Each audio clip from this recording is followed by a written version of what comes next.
ndibaza yuko Burundi ta nyungu nini bufise mu kureka iyo migwi yagirizwa ihonyabwoko ryabaye mu gihugu cy'u Rwanda, ihonyabwoko ryagiriwe abatutsi mu gihugu cy'u Rwanda. Iyo migwi simbona yuko yoba Burundi bwa bufise inyungu z'uko iyo migwi iza ikacumbika mu Burundi.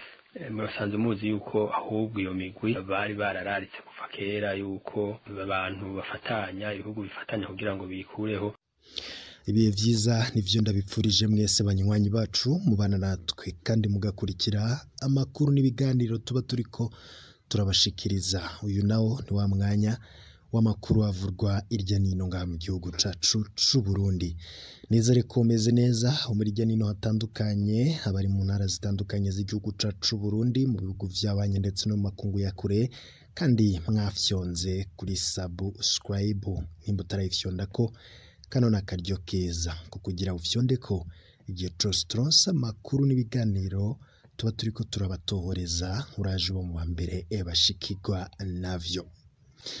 Turaje turabire hamwe amakuru yihuta adushikiye, inkuru zirabana n'umutekano.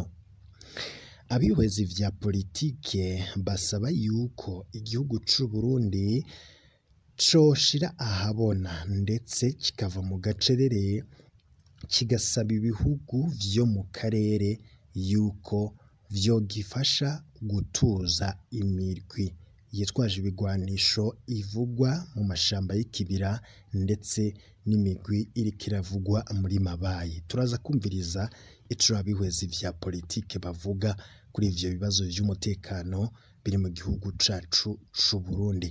Mu yandi makuru turaza kugaruka cane kukungene nyene umutekano wifashe ndetse twumvirize n'amakuru avuye mu masoko yacu muri bamwe mu bari muri iyo migwi igwanya leta. Ngico bariko bararondera n'ukuvanaho leta y'agahotoro, leta ya CNDD-FDD nk'uko babivuga, ngiyo leta yanse ibiganiro n'abatavuga rumwe nayo.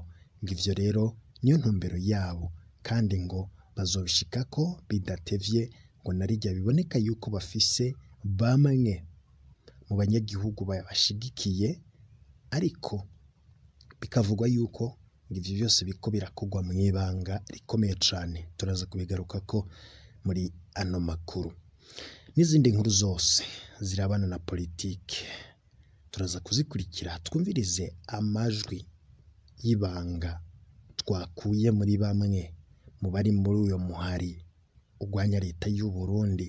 Turaza kuvyumviriza n'amakuru twatohoje ndetse tukaza kumukurikira aho ari. Bivugwa yuko ngo yoba ariko arakorana cane n'abari ngaha mu Burundi, wewe ari muri Kivu, ahangaho ni muri Republika Iharanira Intwaro Rusange ya Kongo. Turaza gukurikira vyose muri ano makuru nk'uko twabitohoje.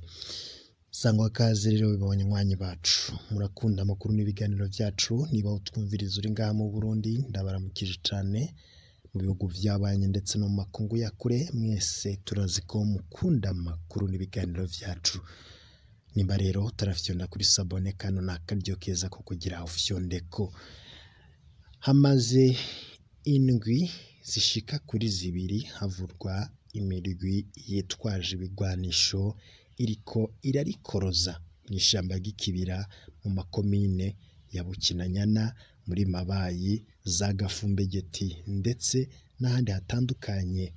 Amakuru avugwa yuko igisirikare c'u Burundi cyamaze kubona ko hari uyo mugwi witwaje ibigwanisho kandi ufise inguvu, ari nabwo haciye hatangwa ibwirizwa rivuye muri leta majoro ko hategerezwa kurungikwa abandi basirikare muri iryo shamba mu mvo zo gucungera ndetse no kugarukana umutekano wabaye ndanse muri ivyo bice. Ese abihwezi vya politike bavuga iki kuri iyo mutekano muke uri kuravurwa muri ivyo bice mw'ishamba ry'ikibira ndetse no muri Mabayi no mu zindi ntara zitandukanye? Twariko tubashikiriza amakuru avuga yuko no mu zindi ntara zitandukanye hari abagwanyi sinzi bamaze kuhashika, kandi ngo bakaba bariko barafashwa cane na bamwe mu babashigikiye aho bivugwa yuko hari bamwe babaha ibifungurwa abandi bakabanyegeza mu mazu yabo, abandi bikavugwa yuko ngo babafasha mu bikorwa bigiye bitandukanye. Mu makuru rero dufise turaza kugenda tugoroka kuri ibyo byose, ariko mbere yuko tugira n'ibindi byinshi tubamenyesha, reka tubanze dukurikire ico bamwe mu bihwezi vya politike bavuga ku birabana n'izo ngwano ndetse n'ico baciriko kirazitera. Duje kumviriza nanone turasubira twumvirize umwe muri abo bantu bariko baragira ibitero nta majwi y'ibanga twarungikiwe n'umwe mu banywanyi bacu bari muri iyo mirwi ndetse n'ibindi bitandukanye. Tuje kuvyumviriza, ndaza kugaruka turabira hamwe zimwe mu nkuru zindi ziriko ziravugwa cane mu vya politike ndetse n'umutekano ngaha mu gihugu cacu c'u Burundi.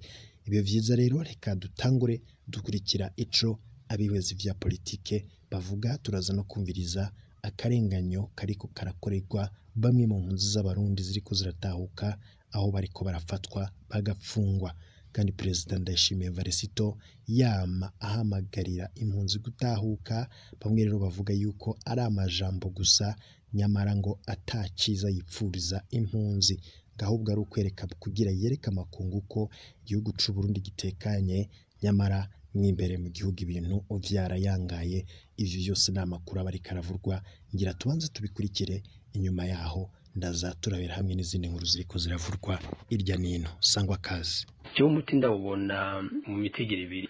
Wa mbere umuti woba umuti wa politike. Ndibaza yuko Burundi ta nyungu nini bufise mu kureka iyo migwi yagirizwa ihonyabwoko ryabaye mu gihugu c'u Rwanda, ihonyabwoko ryagirwa abatutsi mu gihugu c'u Rwanda. Iyo migwi simbona yuko yoba Burundi bwa ofise inyungu z'uko iyo migwi iza ikacumbika mu Burundi.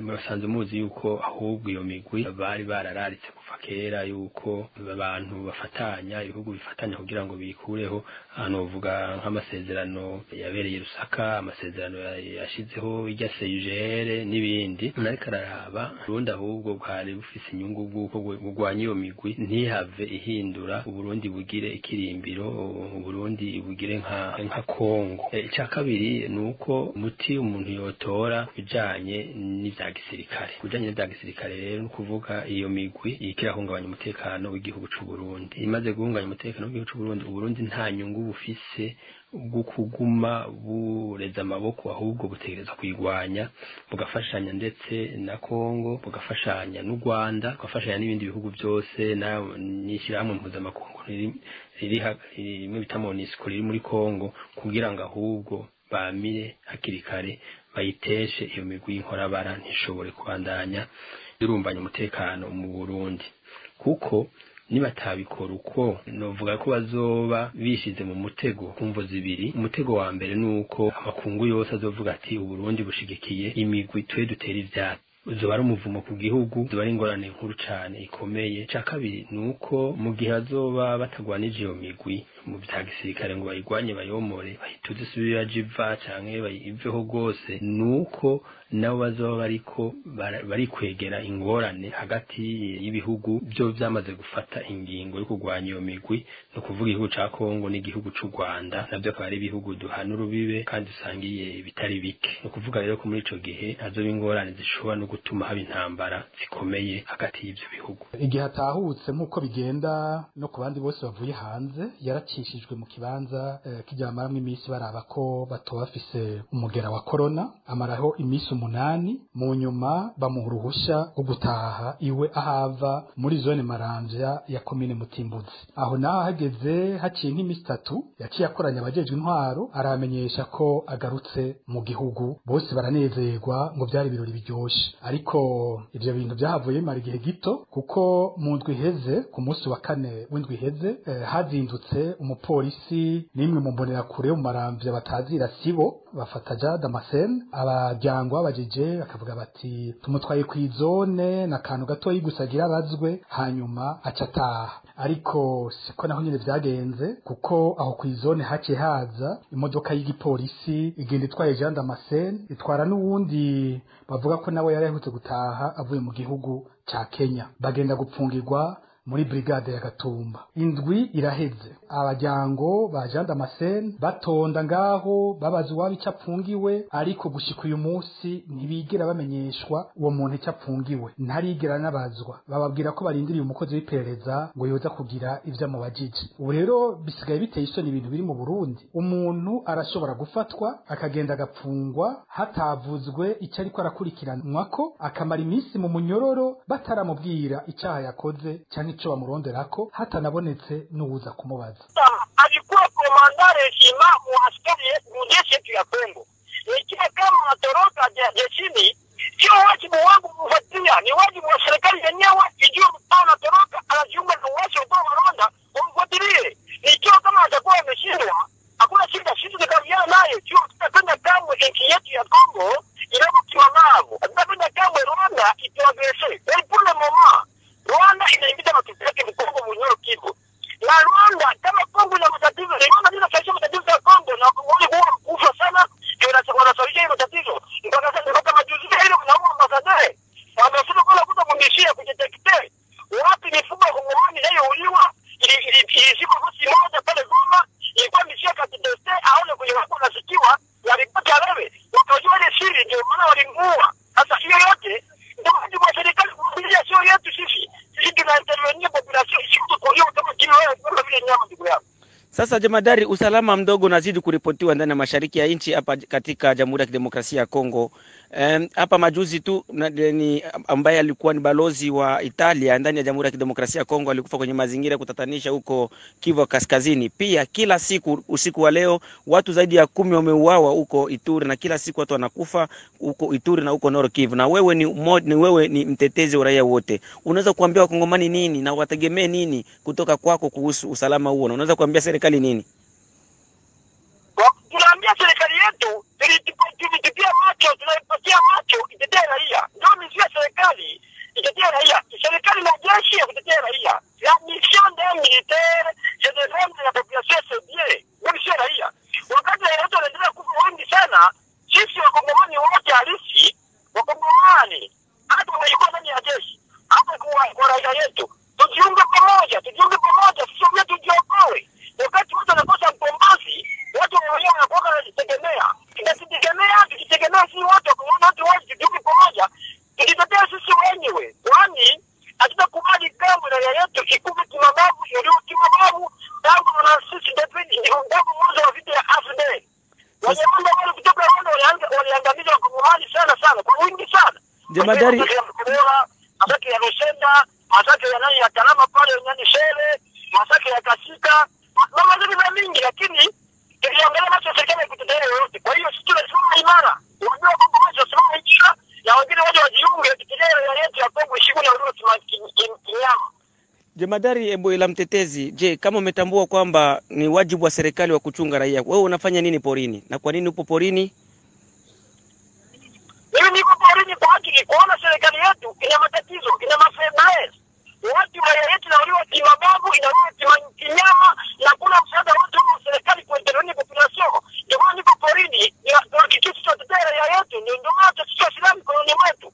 Ikiwa kama serikali itamata wajibu wake, raia isiuliwe kinyama, raia sitetewe maovu, hata masilaha, hatuna hata masilaha. Lakini wakati serikali ikamata hiyo wajibu, tunaendelea